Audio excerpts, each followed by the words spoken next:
Fala, nação rubro-negra, sou eu, Fabrício Lopes, aqui no nosso canal A Resenha Rubro-Negra, conversando com vocês. É pra gente debater, é pra gente conversar sobre alguns assuntos que eu tenho pra tratar com vocês que envolvem o Mengão queridão. Como vocês sabem, nesse final de semana o Flamengo decide a sua sorte no Campeonato Carioca.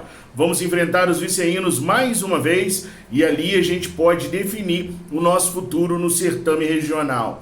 Só para vocês terem uma ideia, ganhamos o jogo de 1-0 e como nós nos classificamos em segundo e os vice-reinos em terceiro, nós temos a vantagem de jogar por dois resultados iguais. Ganhamos de 1-0, se perdemos de 1-0, ainda assim estaremos classificados para a final do campeonato. Que do outro lado deve ter o Fluminense, que saiu da Libertadores recentemente, começaram a ter uma reviravolta ali, mas enfim, o jogo é jogado e lambaria pescado, né não? A gente tem alguns problemas aí para poder escalar o time para o domingo. E é isso que eu quero conversar com vocês. Conversar sobre o Pablo, sobre as lesões que a gente vem tendo nos treinos, conversar também sobre a situação de um goleiro que pode estar chegando, o Santos pode estar chegando, Mengão queridão, e conversarmos também sobre a situação do Pedro, que agora voltaram a pedir Pedro fora do Flamengo por inúmeros motivos que vocês já sabem quais são. Mas antes, deixa eu falar sobre o OneFootball, o maior e melhor aplicativo de futebol do mundo. E como o maior e melhor aplicativo de futebol, o OneFootball está promovendo agora um concurso cultural que vai permitir ao ganhador assistir ao campeonato carioca ou catarinense ou paranaense inteiramente de graça. Só que esse concurso cultural ele só é válido até o dia 25 desse mês agora. Passou disso, neca de Tibiriba. O que você tem que fazer? Você tem que entrar no link que está aqui na descrição desse vídeo ou no QR Code que está aqui na telinha, seguir as instruções e concorrer. Melzinho na chupeta para vocês. O OneFootball tem para iOS e Android e o aplicativo é de graça. Baixa agora. O OneFootball é o maior e melhor aplicativo de futebol do mundo. Agora vamos falar só de Mengão queridão. Primeiro eu quero falar sobre a situação do goleiro Santos, tá? Para deixar bem claro para vocês o que a gente vem apurando, o que a gente vem conversando. O Flamengo sempre teve, ou sempre utilizou, uma tática de conversar primeiro com o clube autorizando conversar depois com o atleta. Esta é a maneira correta, é a maneira certa, a maneira ética de se lidar com contratações no meio do futebol. O Flamengo foi primeiro na equipe do Atlético Paranaense e pediu o seguinte: olha, a gente queria conversar com o seu goleiro porque nós temos interesse em contratá-lo. O que você me diz? O presidente do Atlético do Paraná disse o seguinte: beleza, pode conversar com ele, mas ele só sai daqui via multa. O Flamengo tranquilo, beleza, sem estresse, aceitou a parada lá. Ou seja, deu a entender que pagaria os 3,5 milhões de euros, que é a multa do goleiro Santos. Foi conversar com o Santos. Conversou com o Santos e aí colocou a proposta, o tempo de contrato, 4 anos, uma proposta com salário quase 3 vezes mais o que ele ganha no Atlético do Paraná, encantou o goleiro de uma forma em geral. Só que aí o que acontece? O Conselho de Futebol do Flamengo acha 3,5 milhões de euros muito dinheiro pelo Santos e acha também que o Santos não é tão confiável assim devido à apresentação dele no último ano e à apresentação dele na Recopa Sul-Americana. Daí os caras pediram para dar uma segurada nessa questão do Santos. Só que o Marcos Braz entende que o Santos é o melhor goleiro para o Flamengo nesse momento. E seguiu conversando com o pessoal do Conselho de Futebol. E aí os caras chegaram no acordo. Tudo bem, que é o Santos, é o mais fácil de trazer, é o que você confia, então traz. Mas negocia esses 3,5 milhões de euros. Daí o Flamengo negociou esses 3,5 milhões de euros com o Atlético do Paraná, oferecendo 2,5 milhões de euros. E parou a negociação. Não deu mais nenhum telefonema, não conversou mais com ninguém e está deixando agora aquela estratégia que o Flamengo gostava de usar no passado quando a gente não tinha muita grana. Deixou por conta do goleiro Santos. Ele tem que definir o que vai acontecer, ele tem que se esforçar junto à diretoria do Atlético do Paraná para conseguir que a diretoria aceite os 2,5 milhões de euros que o Flamengo propôs e da forma de pagamento que o Flamengo propôs. Então tá tudo nas mãos do goleiro Santos. Segundo eu apurei, já houve uma primeira conversa do goleiro Santos com a diretoria do Atlético do Paraná e eles ficaram de se encontrar novamente para poder tentar bater o martelo. Mas conhecendo os Petralhas como eu conheço, os caras vão dar uma segurada, vão tentar dar uma dificultada na questão ou dos valores ou da forma de pagamento que o Mengão Queridão tá querendo pagar. Eles não são muito de segurar jogadores, não.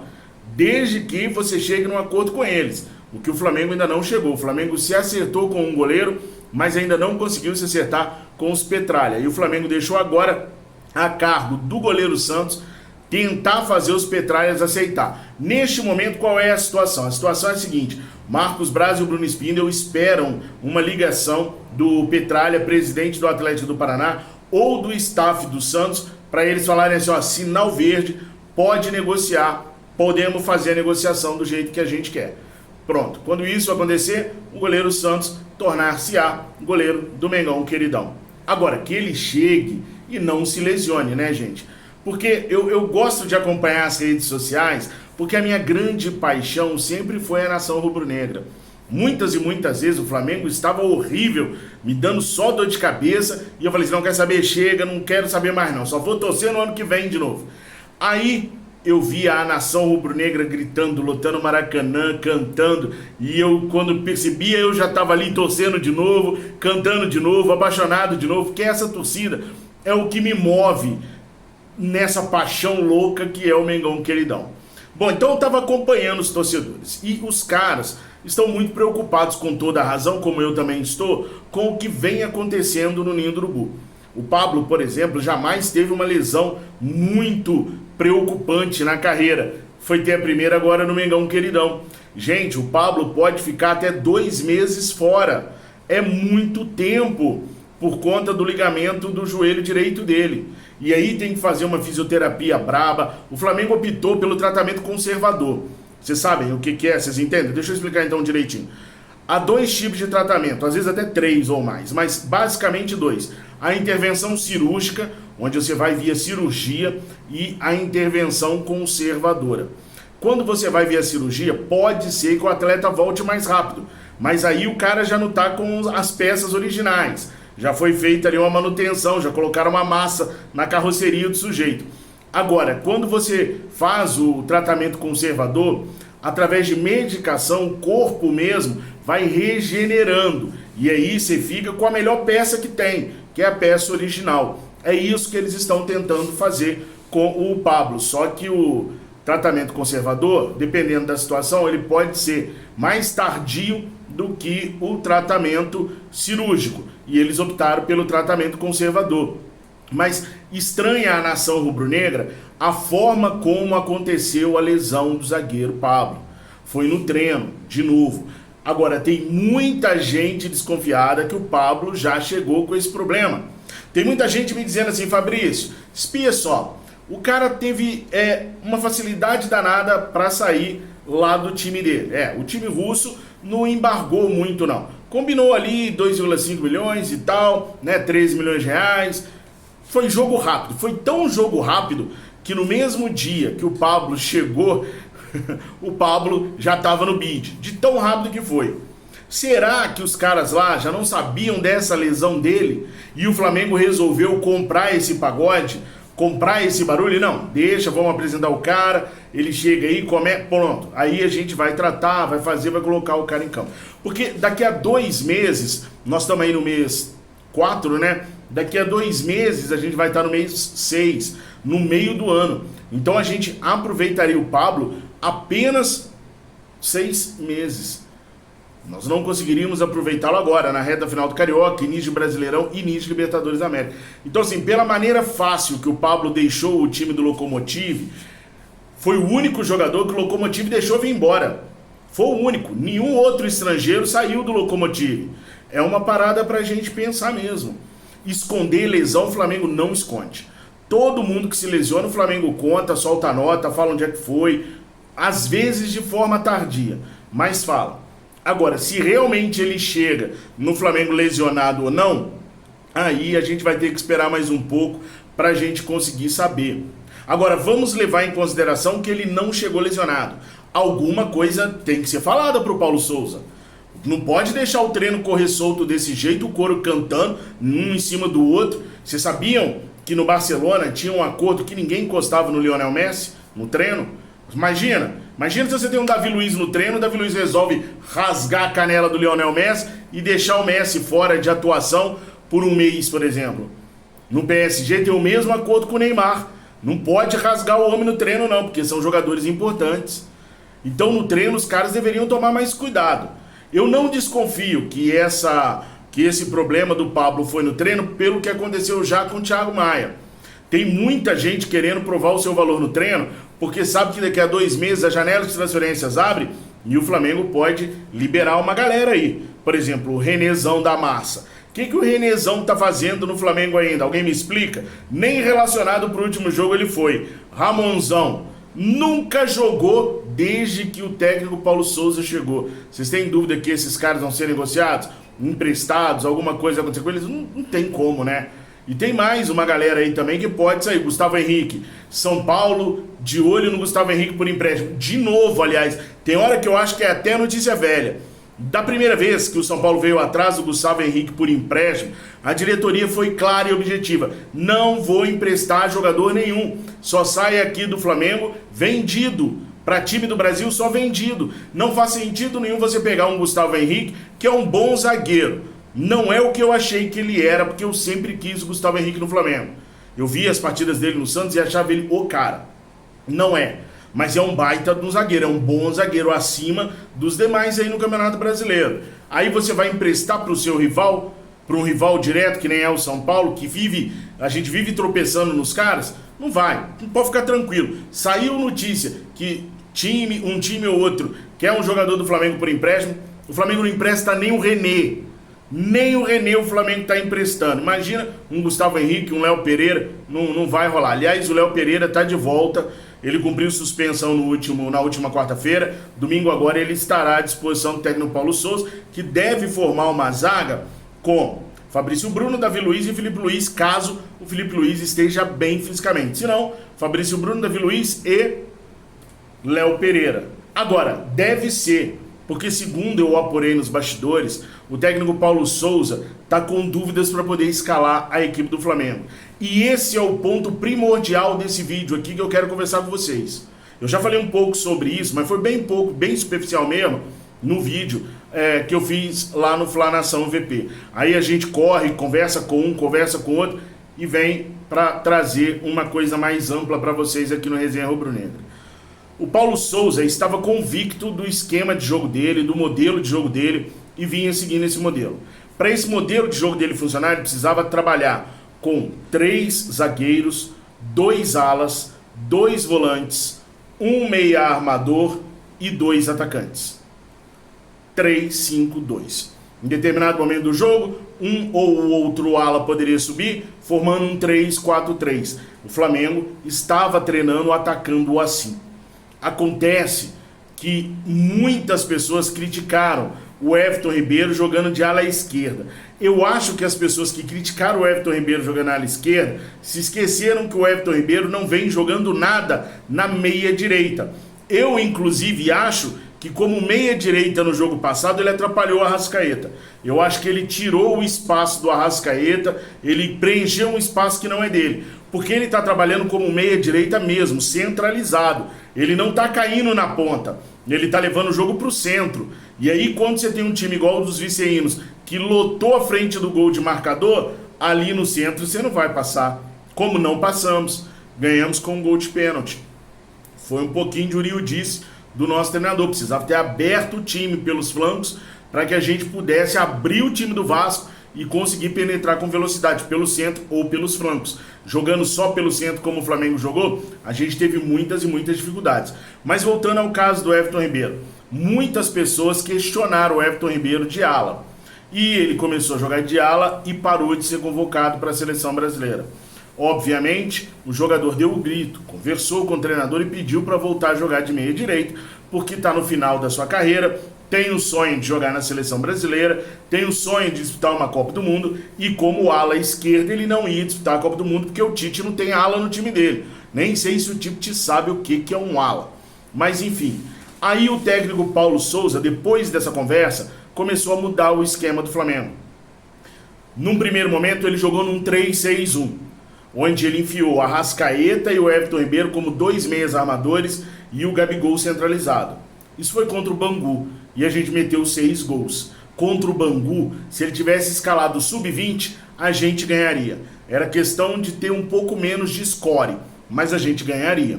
O Bangu não pode ser parâmetro nenhum, correto? Aí depois ele muda a estratégia do time e passa para o 4-4-2, que ele nunca tinha usado, e eu tô para falar para vocês, deve ter pelo menos uns 5 ou 6 anos que o técnico Paulo Souza não usava o 4-4-2. Eu tive o trabalho de pesquisar, e pela minha pesquisa, pode até estar errado, de repente eu escapou algum jogo aí, mas pela minha pesquisa, pelo menos uns 5 anos sem utilizar o 4-4-2. Ele utilizou o 4-4-2 igualzinho o time jogava com Jorge Jesus. Mesma coisa, Bruno Henrique e Gabigol enfiado dentro da área, Everton Ribeiro e Arrascaeta armando, e 2 volantes atrás, 2 zagueiros, o Felipe Luiz de lateral esquerdo com o Mateuzinho de lateral direito. Em alguns momentos, defendendo, o time mostrou defendendo um 3-5-2, o Felipe voltava, só que o Bruno Henrique jamais foi ala nesse jogo. Jamais voltou para fazer o corredor esquerdo, ele estava bem enfiado dentro da área junto com o Gabigol. Esse modelo de jogo é um modelo de jogo que o técnico não domina muito. Ele não tem tanto domínio no 4-4-2 porque ele prefere as variações do 3-5-2, 3-4-3, 3-6-1. Ele prefere assim. E ele mudou isso tudo por causa da conversa com o Everton Ribeiro.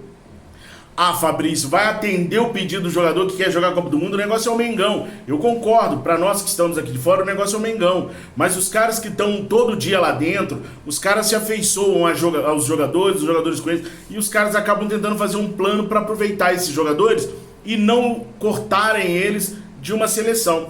Apesar do que eu sempre tive um palpite. Eu sempre falei nos nossos canais que o Everton Ribeiro seria chamado enquanto o Felipe Coutinho não estivesse à disposição. Na hora que o Felipe Coutinho estivesse à disposição e estivesse mostrando o seu melhor futebol, o Tite ia deixar de convocar o Everton Ribeiro para convocar o Felipe Coutinho. Pode ser coincidência, mas está acontecendo exatamente isso. Então o Paulo Souza, se privar de fazer aquilo que ele sabe por conta do posicionamento do Everton Ribeiro, pode ajudar o Everton Ribeiro na seleção, mas prejudicar muito o Mengão queridão. Primeiro porque ele vai comer mosca em alguns momentos, como comeu no jogo contra os Iceinos. Eu falei desse lance de jogar pelos flancos e ele ficou insistindo em jogar centralizado por conta do posicionamento do Everton Ribeiro. E depois que ele vai nos prejudicar, porque pode ser que o Everton Ribeiro não renda como não vinha rendendo no passado. Se fosse o caso de um jogador incontestável, pessoal, se fosse um caso assim, não, o Everton jogando ali vai arrebentar a boca do balão, é ali que ele sabe jogar, é ali que ele arrebenta, eu dava meu apoio, mas não é não. Ele vem sendo questionado há muito tempo, tô mentindo? Há muito tempo que nós vamos questionando o Everton Ribeiro aí. Então ele pode estar errando 2, 3, 4, 5 vezes escutando o que o Everton Ribeiro está falando. O Everton Ribeiro é um dos jogadores mais antigos do clube, tanto é que quando o capitão deixa a equipe, o Diego Ribas, ele assume a braçadeira de capitão, porque é o mais antigo depois do Diego Ribas. Tem essa hierarquia lá no clube. Mas não dá para fazer as satisfações do Everton Ribeiro por conta de seleção brasileira, ou por pressão externa, porque o jornalista fala isso, o mesmo jornalista que está reclamando do Everton Ribeiro na ala esquerda, reclamou por 2 anos do Everton Ribeiro como meia direita, e a torcida vai junto. A mesma torcida que reclamava do Everton Ribeiro de meia direita, agora reclama de ala esquerda e pede para voltar ele para meia direita. Então a gente tem que decidir o que a gente quer. O ideal mesmo é dar mais oportunidades para o Marinho ali naquele setor, se ele quer jogar com 2 meias, né? Porque pelo menos o Marinho impõe velocidade. Não é o Everton Ribeiro que vai jogar na meia direita e vai resolver pra gente, não. Esse é o meu ponto de vista. E se eu sou o técnico Paulo Souza, eu ia de acordo com a minha convicção. Montava o time de acordo com a minha convicção e não de acordo com o que o jogador me pediu. Lembra, quem me acompanha sabe que eu falei pra vocês que o técnico Paulo Souza é suscetível a conversas com os jogadores. Eu falei isso antes do Flamengo contratá-lo. Basta olhar os vídeos aqui do Resenha e do Fla Nação VP. Sempre falei, o meu medo do Paulo Souza é que ele é muito suscetível ao que os jogadores falam. De repente, tá acontecendo isso mais uma vez com ele, e aí ele fica nessa dúvida do que fazer e do que não fazer. O que você faria? Qual atitude você tomaria no lugar do Paulo Souza? O técnico Renato Gaúcho deu umas entrevistas aí, e ele reconheceu que o futebol é o meio que mais contrata gente incompetente de todos os segmentos. Eu concordo pra caraca com ele. O Flamengo contratou um treinador no final de 2021 que eu vou te contar, incompetente pra caraca. Entendedores entenderão. E ele falou que sonha um dia voltar pro Flamengo. Gente, eu tô com dor no peito. Que isso jamais aconteça enquanto o Fabrício Lopes estiver vivo. Porque foi um fiasco o tal do Renato Gaúcho. O treino do cara é simplesmente coletivo, rachão, coletivo, rachão, coletivo, rachão. O cara não sabe fazer mais nada. Nem na coletiva ele fala sobre plano tático. Na coletiva ele dizia, não, sobre tática eu converso com os meus jogadores. E os jogadores dele disseram que ele jamais conversou sobre tática com ele. Então, sai pra lá, Renatão. Chulispa, rapá. Que não volte pro Mengão, queridão, nunca mais. Never, never, never. Tô certo ou tô errado? Entendedores entenderão. Se você entendeu, escreve aqui que você é velho. Se você entendeu isso daqui, você é velho. Posta aqui que eu quero ver quem entendeu. Nação, por enquanto é isso. A qualquer momento eu volto com mais informações do Mengão Queridão pra vocês. Deixa o seu like, se inscreva no nosso canal. E vocês estão esquecendo do canal de cortes, hein? Estão me abandonando nesse projeto, hein? Puxa vida, tô esperando vocês lá no canal de cortes. O link tá na descrição aqui do vídeo. Dá um pulinho lá e se inscreve também. Tamo juntos, fiquem com Deus. Saudações rubro-negras.